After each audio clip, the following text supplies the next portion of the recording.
Noong Disyembre 6, 1900, si Joseph Moore ay naglakad sa liblib na isla sa kabila ng malakas na hangin at ulan. Umakyat siya sa hagdan ng parola, inaasahang makikita ang tatlong tagapagbantay sa silid-bantayan. Sa halip, wala siyang nadatnan ni isa. Hindi nakasindi ang mga ilawan, nakasara ang mga pinto, at nawala na ang mga tagapagbantay. Isa ito sa pinakakakaibang misteryo ng makabagong kasaysayan.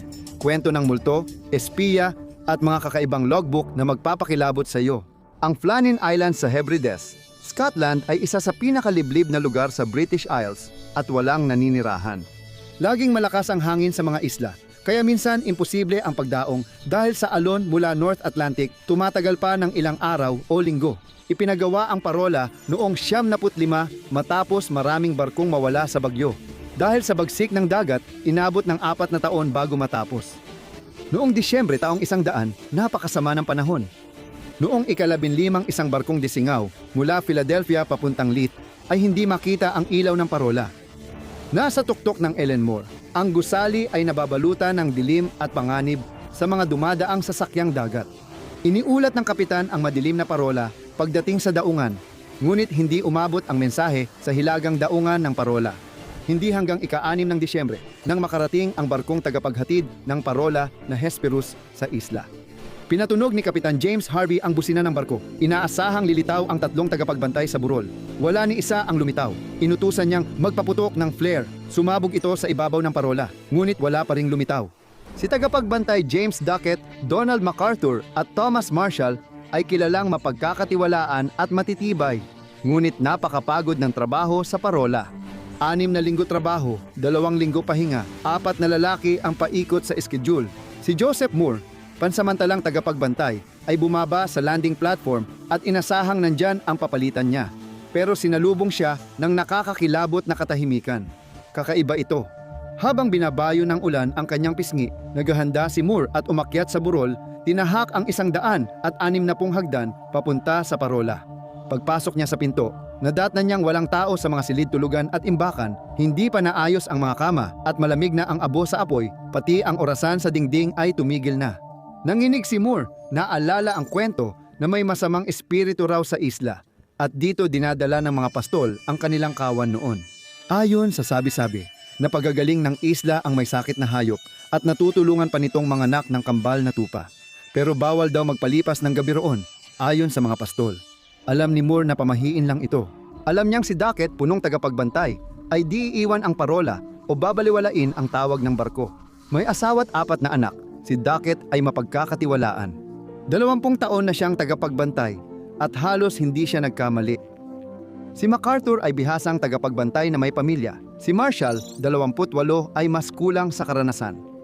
Siya ang tipo ng tao na madaling mabagot, maaaring mataranta at magkamali. Bumalik si Moore sa Hesperus at agad na nagsimulang maghanap ang mga tripulante para sa mga nawawalang lalaki. Sinuri nila ang bawat gusali, bawat sulok at singit ng bangin. Ngunit kakaunti lang ang mga pwedeng pagtaguan sa isang isla na napakalayo na kailangan pa ng propesyonal na tulong para makarating at makaalis dito. Wala sa mga ito ang may saysay. Hindi basta-basta naglalaho ang mga tao. Mas nakalilito dahil may oilskin jacket ng isa sa mga lalaki na nakasabit pa rin sa loob ng tirahan.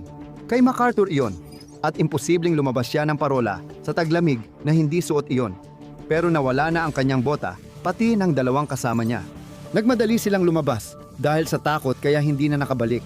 Ito rin marahil ang dahilan ng kalahating kain na pagkain at natumbang upuan sa kusina. Nagpadala ng telegrama ang barko sa mainland. Pagdating namin ngayong hapon, wala kaming nakitang buhay sa isla. Lahat ay haka-haka lang ni Kapitan Harvey. Sinabi niya, kawawa sila, baka tinangay ng hangin sa bangin o nalunod habang inaayos ang crane.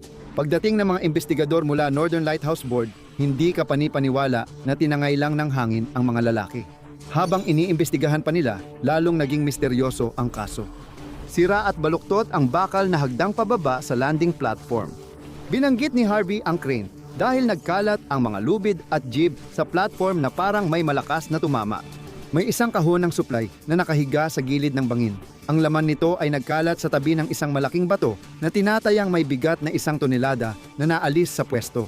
Malakas ang bagyo noong linggong iyon, ngunit bihira itong makagalaw ng malalaking bato paakyat sa bangin. May mga damo at lupa ring nahila pabalik ng mga 30 talampakan. Kung mapamahiin ka, may isip mong inatake ang isla ng dambuhalang ahas dagat o masamang espiritu. Nang makita ng mga investigador ang mga logbook, naging kapani-paniwala ang paliwanag. Sa isa sa huling entry noong Disyembre 2, sumulat ang batang tagapagbantay na si Tomas Marshall.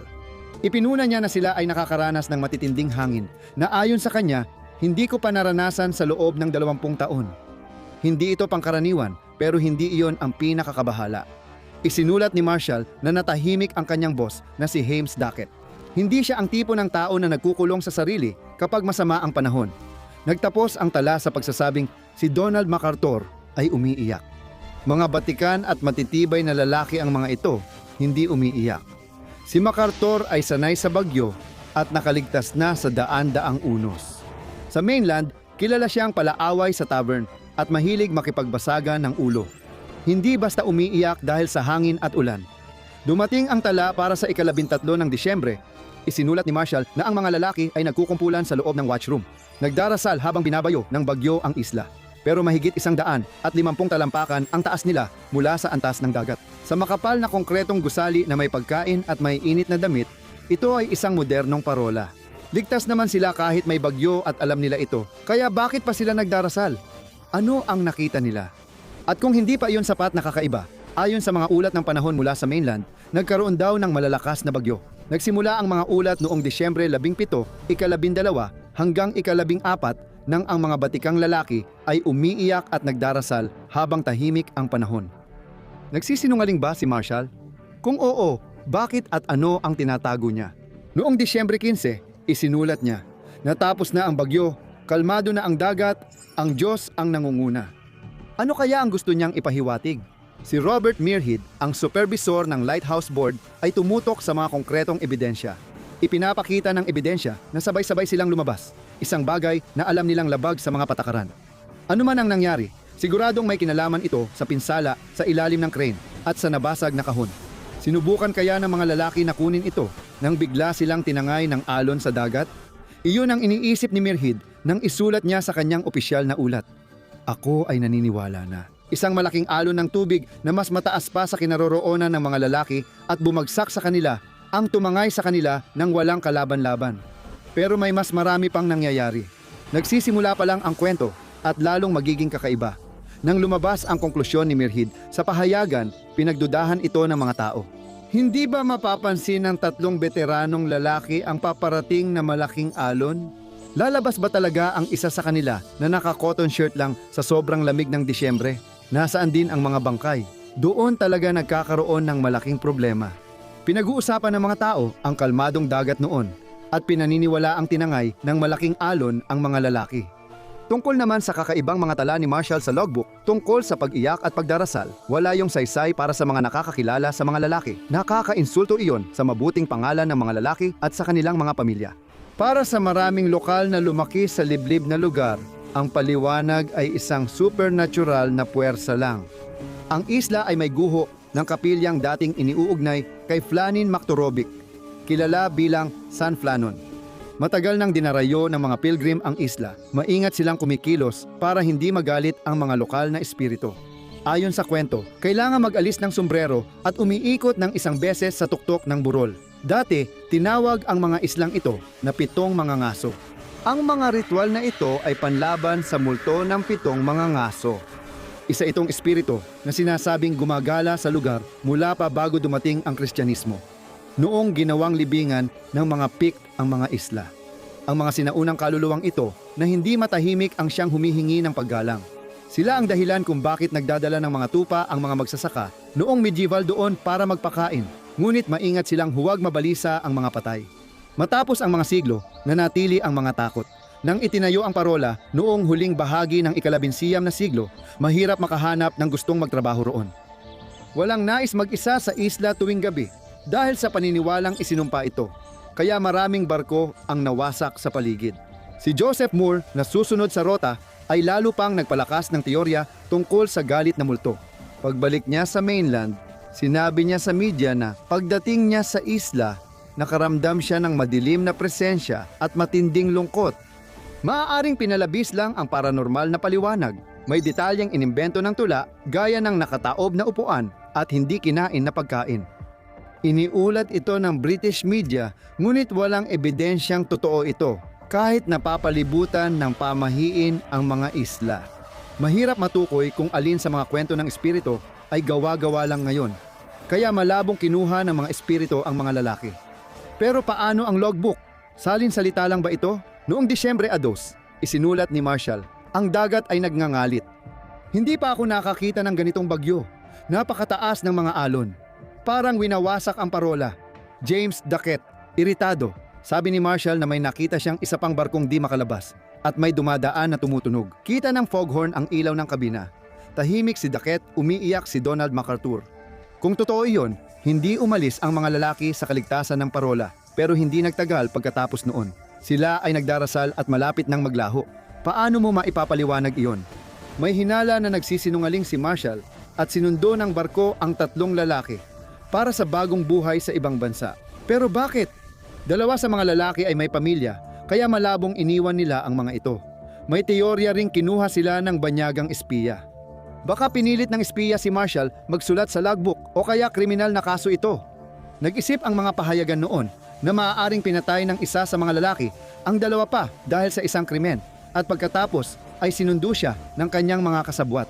May mahalaga kayang laman ang binuksang at nabasag na kahon? May isa pang posibleng krimen sa kwento. 3 lalaking matagal magkasama sa bato ay maaaring mag-away. Kilala rin si MacArthur sa masamang ugali.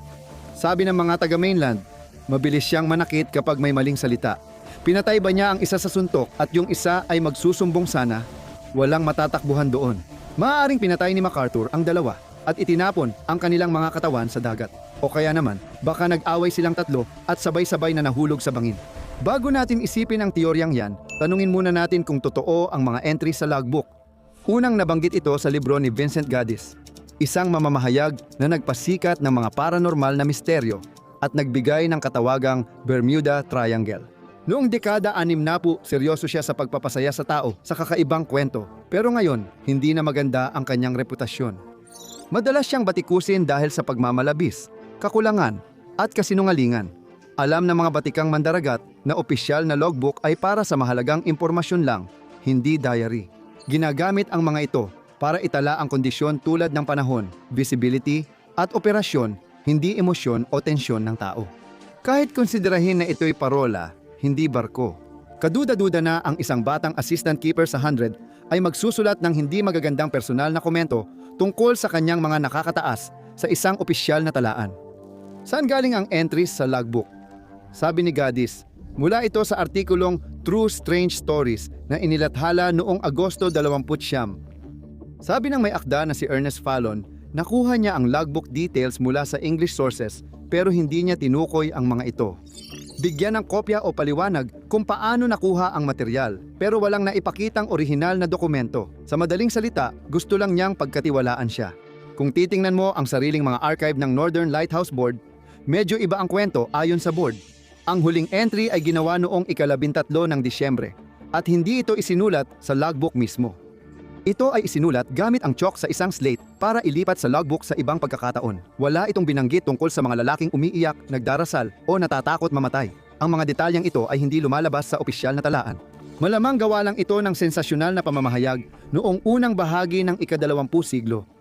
Ngunit nananatiling tanong, paano nawala ang 3 bihasang lalaki at bakit may ebidensya ng marahas na pinsala noong ang panahon ay malawakang iniulat na kalmado at walang bagyo?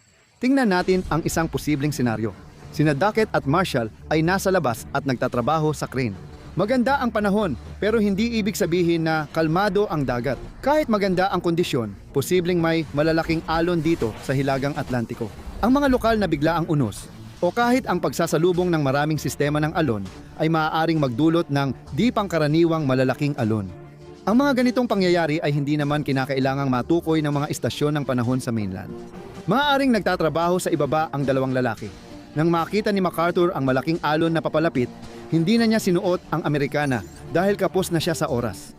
Alam niyang dahil sa bangin, gilid at kuweba ng isla, maaaring tumama at sumabog pataas ang alon sa mga bato bago bumalik sa dagat. Maaaring tangayin ng alon ang tao, gamit at damo. Kamakailan, Pinagmulta si Marshall dahil sa nawalang kagamitan noong malakas ang bagyo. Kapag lumala ang sitwasyon at nasa labas ang mga lalaki para ayusin ang gamit, kailangang lumabas si MacArthur para balaan sila, kaya tinangay silang lahat ng alon. Malaki ang posibilidad na unang tinangay ang isang lalaki. Tumakbo si MacArthur para tumulong. At nadamay silang dalawa ng sumunod na alon. Rogue Wave. Hindi lang minsan dumarating ang Rogue Wave. May mga ulat ng 2 o 3 malalakas na alon na sunod-sunod bago humupa ang interference ng alon. Minsan tawag dito ay Rogue Wave Train. Dati, ang ganitong alon ay nakalubog ng malalaking ocean liner at offshore drilling units. Tapos, biglang kumalma ang dagat.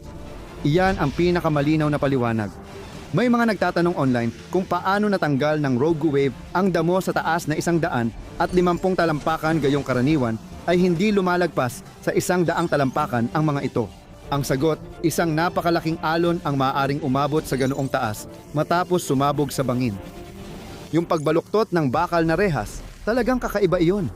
Kung kayang tanggalin ng alon ang malaking bato, posible rin nitong hilahin ang mabigat na bagay laban sa rehas.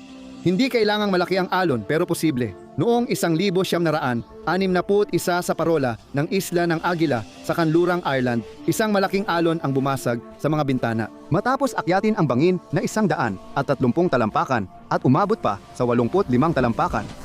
Isipin mo sina Marshall, Duquette at MacArthur, mas mababa pa roon, tinamaan sa gilid ng bangin. Tapos na ang laban, di ba? Hindi na natin malalaman at dahil automatiko na ang parola, hindi na ito mauulit.